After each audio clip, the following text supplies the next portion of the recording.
नहीं तो तुलसा जी की मिट्टी का तिलक लगा लीजिए, नहीं तो पीपल के पेड़ की मिट्टी का तिलक लगा लीजिए, और नहीं तो गंगा जल का लगा लीजिए। गंगा जल भी नहीं है तो खाली पानी का तिलक लगा लीजिए, बट तिलक लगा लीजिए। चलिए, आपके लिटिल फिंगर के बराबर वाली फिंगर जो है, रिंग फिंगर जिसे बोलते हैं, उससे तिलक लगाएंगे माथे पे। ऐसे रखिए, बोलिए ओम गम गणपते नमः।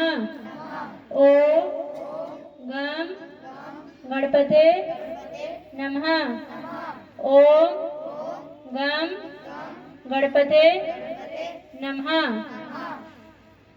हमें विद्या कौन देता है बेटा? हाँ, वो कहाँ रहते हैं? हमारे कंठ में वास करते हैं। तो कंठ पे हाथ रखिए अपने गले पे, बोले ओम श्री सरस्वती नमः। ओम श्री सरस्वती नमः। ओम श्री सरस्वती नमः। हमारे मन में कौन रहता है? हार्ट में कौन रहता है हमारे? भगवान। कौन रहते हैं? तो बोले ओम श्री गुरुभ्यो नमः। ओम श्री गुरुभ्यो नमः। ओम श्री गुरुभ्यो नमः। अब आपके ये अंगूठे के नीचे वाली जो पास वाली जो उंगली है, इसको ऐसे दोनों हाथों से ऐसे बंद करेंगे। इसे ज्ञान मुद्रा बोलते हैं। क्या बोलते हैं?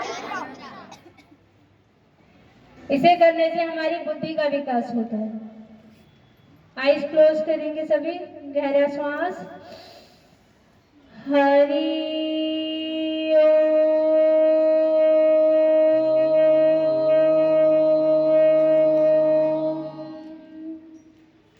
एक बार फिर से गहरा श्वास। हरि ओम।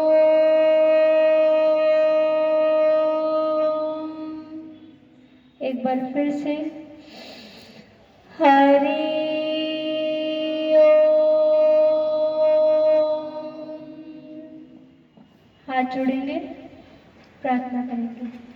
गुरुर् ब्रह्मा गुरुर् विष्णु गुरुर्देवो महेश्वर। गुरु साक्षात परब्रह्म तस्मै श्री गुरुवे नमः। हम प्रेयर करेंगे, और अगर किसी को ये प्रेयर नहीं आती तो आप अपना स्कूल का प्रेयर कर सकते हैं, क्योंकि बात है भगवान को याद करने की। भगवान भाव के भूखे होते हैं, आप कोई भी प्रेयर कर सकते हैं, है ना। अब एक दो यौगिक प्रयोग बताते हैं आपको, जिससे आपकी बुद्धि शक्ति का विकास होगा। सबसे पहले टंग विद्या करेंगे हम लोग। पहले गहरा श्वास लेंगे, और फिर आपका ये जो कंठ है, गला जो है, उसमें जो बोन है, इसको ऐसे नीचे अपने गर्दन को नीचे लाएंगे और उस पर दबाव पड़ना चाहिए कंठ पे। इसको बोलते हैं टंग विद्या। टंग विद्या करने से क्या होता है? हमारी बुद्धि शक्ति का विकास होता है। हमारे माइंड में 2 अरब न्यूरॉन्स हैं, जिन्हें हम हिंदी में तो बोलते हैं कोशिकाएं, मगर साइंटिफिक लैंग्वेज में न्यूरॉन्स बोलते हैं।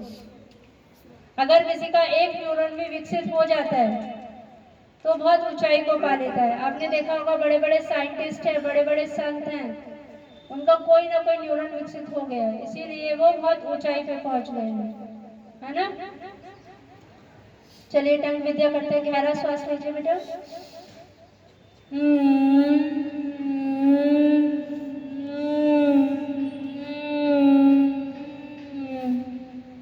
एक बार फिर से करेंगे, रिपीट अगेन। गहरा श्वास।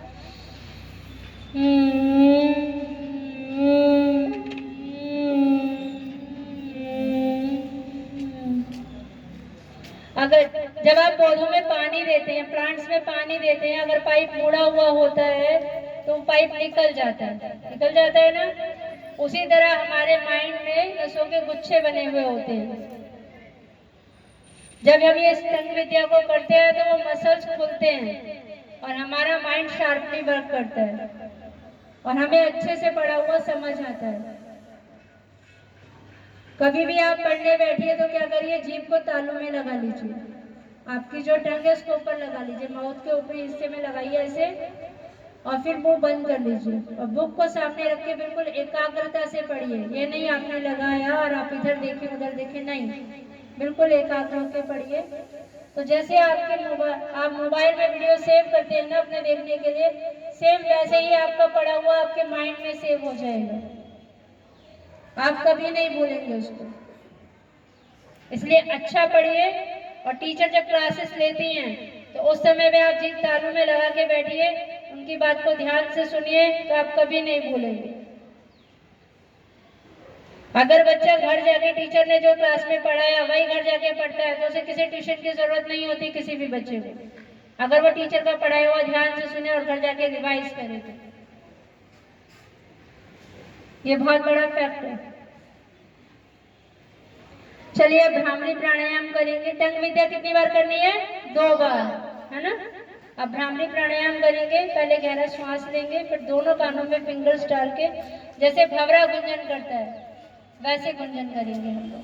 मुंह नहीं खोलेंगे, मुंह बंद रहेगा हमारा। चलिए गहरा श्वास लीजिए बेटा, कान में फिंगर,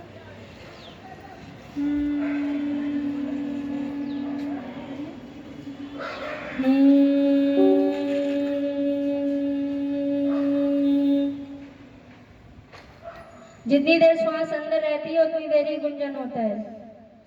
श्वास पूरी बाहर आ जाती है तो फिर गुंजन रुक जाता है। फिर दोबारा से गहरा श्वास भरेंगे, कान में फिंगर, फिर करिए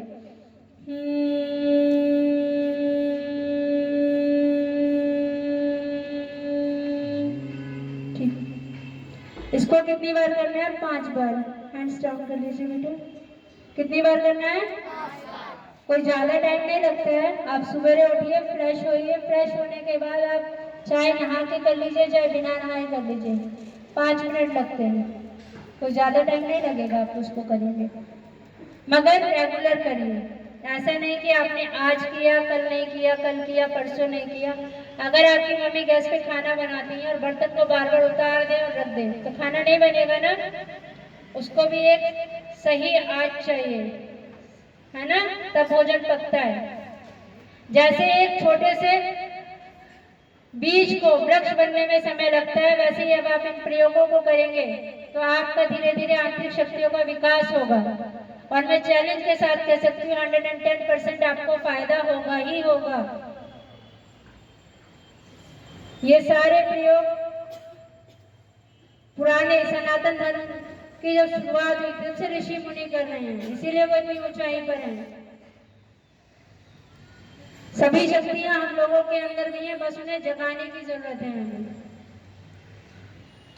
इसलिए इन दोनों प्रयोगों को करिए तो आपको बहुत अच्छा महसूस होगा और आपकी आंतरिक शक्तियां धीरे धीरे विकसित होंगी। आप जो पढ़ेंगे आपको बहुत जल्दी लर्न हो जाएगा। आपको पता है वृंदा जी कौन, ये तुलसा जी का कौन है? तुलसा जी का क्या नाम है पता है बेटा आपको? नहीं पूछा। तुलसा जी का नाम है वृंदा।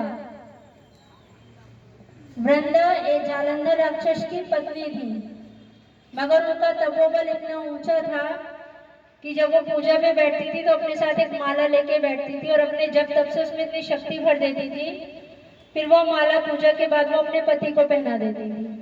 तो जब तक माला उनके गले में रहती, उनके पति के गले में रहती थी, तो उन्हें भगवान ब्रह्मा विष्णु महेश भी नहीं मार सकते थे। तो देवताओं ने भगवान विष्णु से कहा कि हे भगवान, ये इतना धर्म के विरुद्ध कार्य करता है, साधु संतों को मारता है, निर्बलों पे अत्याचार करता है, तो इसका वध होना चाहिए। तो भगवान विष्णु ने जालंधर का रूप बनाया और वो वृंदा जी के पास गए। तो वृंदा जी ने सोचा कि उनके पति आ गए हैं युद्ध लड़के, क्योंकि भगवान विष्णु जालंधर का रूप बना के गए थे। तो वृंदा जी ने जालंधर के चरण, वो भगवान विष्णु के चरण स्पर्श करे जालंधर समझ के। तो क्या हुआ, वृंदा जी का सतीत्व नष्ट हो गया और उधर जालंधर की माला टूट गई। तब फिर वृंदा जी ने भगवान विष्णु को श्राप दिया कि मैं आपको श्राप देती हूँ कि आप पत्थर के हो जाएं। आपने देखा होगा आपके घर पे तुलसी के गमलों में ब्लैक कलर का स्टोन रखा रहता है, वो भगवान विष्णु का रूप है, शालिग्राम रूप। इसीलिए तुलसा जी के साथ शालिग्राम जी को रखा जाता है। मगर भगवान विष्णु ने वृंदा जी को वरदान दिया कि मैं आपको वरदान देता हूँ कि जहाँ भी मेरी पूजा होगी, अगर वहाँ तुलसी दल नहीं होगा तो मैं पूजा ग्रहण नहीं करूँगा, भोग प्रसाद ग्रहण नहीं करूँगा।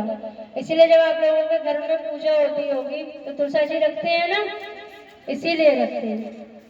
तुलसा जी के 5 पत्ते रोज सभी को खाने चाहिए, बड़ों को भी बच्चों को भी।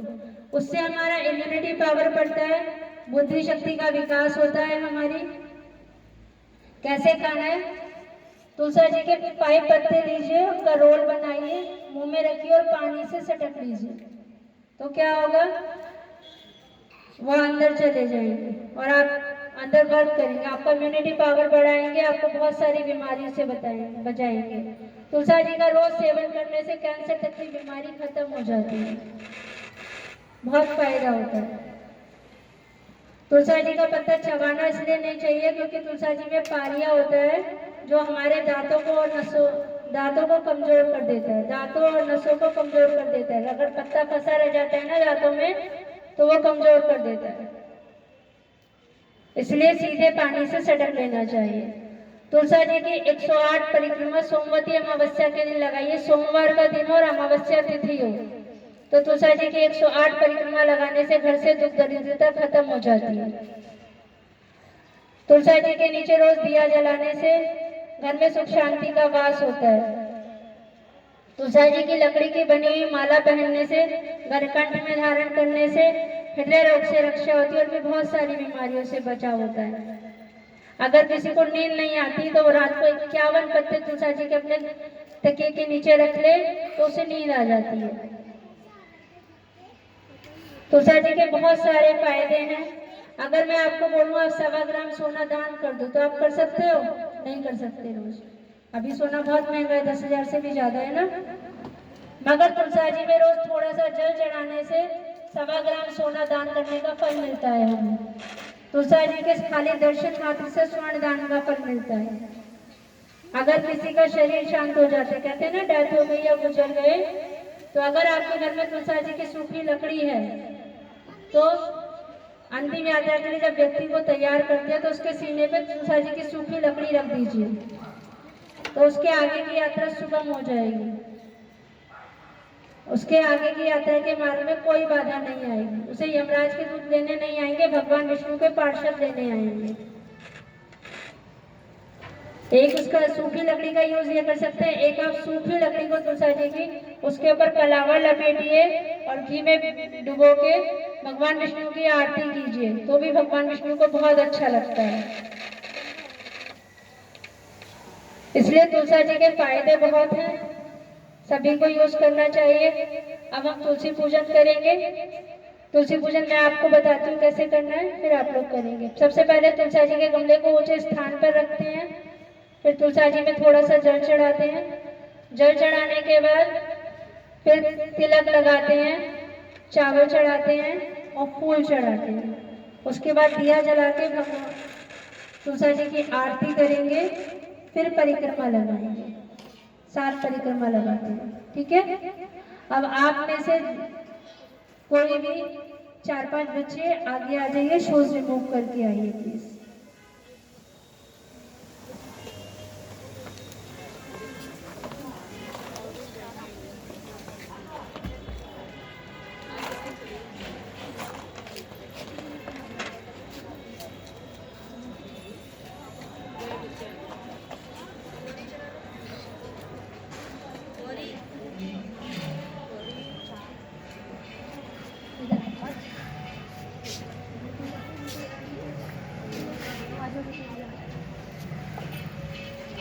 फोटो ले लीजिए, फोटो ले लीजिए।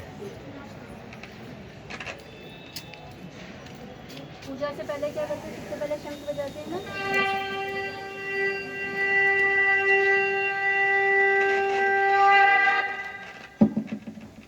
एक जना ना लोटा ले लो और बाकी बच्चे उसी को हाथ लगा लेना, है ना। अभी मंत्र बोलेंगे तो दो चार दिन जल चढ़ाइए, हाथ लगा लो उसी को। किसी स्वच्छ स्थान पर तुलसी के गमले को जमीन से कुछ ऊंचे स्थान पर रखें। उसमें ये मंत्र बोलते हुए जल चढ़ाएं। महाप्रसाद जननी सर्व सौभाग्यवर्धिनी आधि व्याधि हरा नित्यं तुलसी त्वां नमोस्तुते। अब तीसरा दिन में तिलक लगाएंगे, अपने मुंह की कुर्सी लगाइएगा।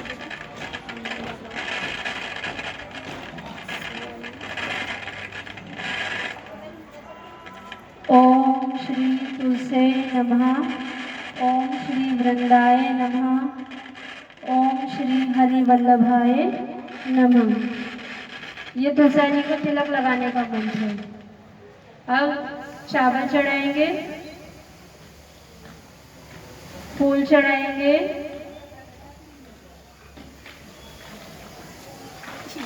हाँ माला भी चढ़ा दीजिए बेटा,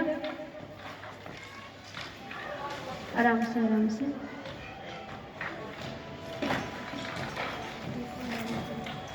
आराम से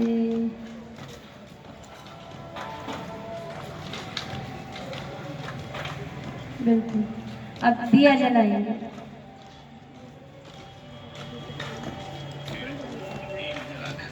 तुलसी माता की आरती करें। दीप ज्योति परम ब्रह्म दीप ज्योति जनार्दनः दीपो हरतु मे पापं सान्ध्य दीप नमोस्तुते।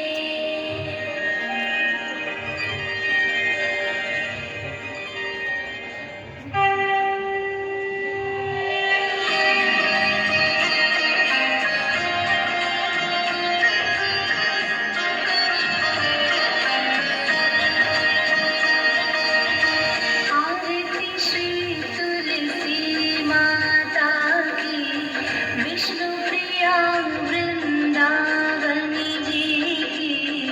आरती श्री तुलसी माता की विष्णु प्रिया वृंदावनी जी की। आरती श्री तुलसी माता की। सुर नर मुनि जन महिमा गाए। सुर नर मुनि जन महिमा गाए। नारद शारद शीश नवाए। नारद शारद शीश नवाए। सब मिलकर जयकार लगाए। तुलसी माता की आरती गाए। अब आप लोग 7 परिक्रमा लगाइए। हाथ जोड़कर इधर से लगाइए।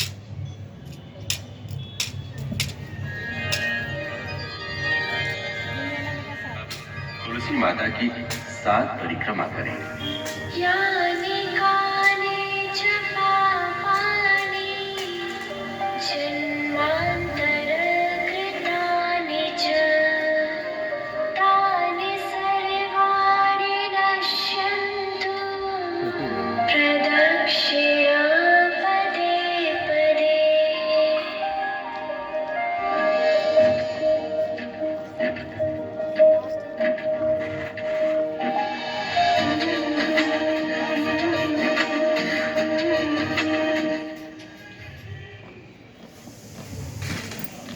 अब आप लोग अपनी लाइन में जाके खड़े हो जाइए। इसी तरीके से आपको अपने घर पे 25 दिसंबर को तुलसी पूजन करना है, ठीक है। अब सभी बच्चे अपना राइट हैंड अपने सिर पे रखेंगे ऐसे, बोलिए हम सब संकल्प करते हैं कि 25 दिसंबर को अपने अपने घरों में अपने माता पिता व भाई बहनों के साथ तुलसी पूजन करेंगे। ठीक है, हैंड्स डाउन। अब एक छोटा सा हास्य प्रयोग करते हैं, फिर पूर्णाहुति करते हैं। क्लैपिंग करेंगे और भगवान नाम लेंगे, फिर दोनों हाथ ऊपर करके जोर जोर से हंसेंगे साथ में, ठीक है? हंसने से खून बढ़ता है। इसे बोलते हैं देव मानव हास्य, देवता और मानवों का हास्य। चलिए स्टार्ट करते हैं। हरि हरि हरि हरि हरि हरि हरि हरि हरि हरि हरि हरि हरि हरि हरि हरि ओम ओम ओम ओम ओम ओम ओम ओम ओम ओम ओम ओम ओम ओम ओम ओम। Very good. चलिए एक बार फिर से हरि हरि हरि हरि हरि हरि हरि हरि हरि हरि हरि हरि हरि हरि ओम ओम ओम ओम ओम ओम ओम ओम ओम ओम ओम ओम ओम ओम ओम ओम। 3 बार करते हैं, लास्ट टाइम और करते हैं, फिर पूरा होगा। हरि हरि हरि हरि हरि हरि हरि हरि हरि हरि हरि हरि हरि हरि हरि हरि हरि ओम ओम ओम ओम ओम ओम ओम ओम ओम ओम ओम ओम। अगर कोई उदास हो, उसके चेहरे पे हम मुस्कुराहट लाने में कामयाब हो जाते हैं तो हमें लगता है हमने बहुत अच्छा किया। उदास बंदा खुश हो जाता है तो अच्छा लगता है ना? वही मैं मैम से गुजारिश करूंगी, उन्हें हमारा प्रोग्राम कैसा लगा प्लीज बताएं। मैं दो अच्छा है प्रोग्राम। मैं तो हर साल ही करवाती हूँ आपका प्रोग्राम। बच्चे ही बताएंगे। बच्चों सीखा आपने कुछ? Yes ma'am. और उसको पालन करेंगे? Yes ma'am. हर साल होती है ना तुलसी पूजा? तो यस मैम। तो हर साल हमें तुलसी की पूजा 25 दिसंबर को करनी है। और सबके लिए एक बार ताली बजाइए जो हमें आए हुए हैं। बहुत बहुत धन्यवाद आप लोगों को। मैम का बहुत बहुत आभार।